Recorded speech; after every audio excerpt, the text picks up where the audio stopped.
Nous sommes en direct avec le professeur Michel Lejoyeux. Bonjour professeur. Bonjour. Chef du service de psychiatrie à l'hôpital Bichat. Aujourd'hui, la question c'est celle du déconfinement à partir de lundi. Un nouveau changement de vie pour beaucoup de Français. Qu'est-ce qui les stresse? Qu'est-ce qui les inquiète? Comment on a vécu le confinement et comment va-t-on vivre le déconfinement? Beaucoup de remarques, professeur. Je pense à Marc sur le hashtag Radio Ouverte qui nous dit « J'ai pris un rythme de vie qui me convient presque plus qu'avant le confinement.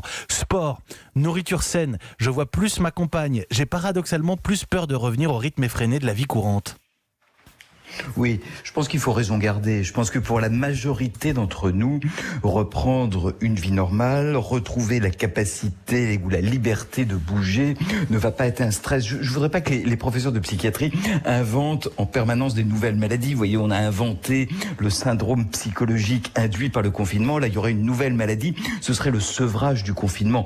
Bien sûr qu'il va y avoir une petite adaptation comportementale. Bien sûr qu'il va falloir faire un peu le point sur sa santé.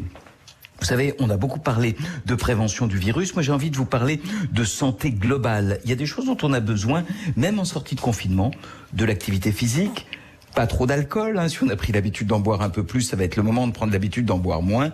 Pas de tabac, même s'il y a quelques effets nicotine et Covid, ça reste la cigarette reste un toxique majeur. Donc un petit point sur sa santé et surtout ne dramatisons pas. L'épreuve sera bien moins grande, je pense, que celle du confinement. Oui, au final, c'est l'occasion d'un petit bilan personnel, bilan de santé bien sûr, mais santé au sens très large du terme. Bien sûr, un petit bilan, et en se rappelant que ceux qui sont les plus menacés, peut-être, ou vis-à-vis desquels il va falloir être le plus vigilant, c'est ceux qui déjà, avant le confinement, n'allaient pas bien. C'est ce que nous voyons à l'hôpital. Tous ceux qui avaient une dépression, une maladie psychologique et bien d'autres maladies physiques, ont vu leur traitement devenir plus difficile, plus compliqué à la faveur du confinement. On allait plus difficilement en consultation, on allait plus difficilement ces médicaments. Tout cela a fait que les traitements ont pu être un peu moins pris. Donc, si on avait une maladie avant, il va falloir y repenser, mais il va falloir aussi repartir avec un tout petit peu, j'allais dire, d'optimisme. Et c'est un peu ce que nous montrent des collègues anglais, par exemple du King's College.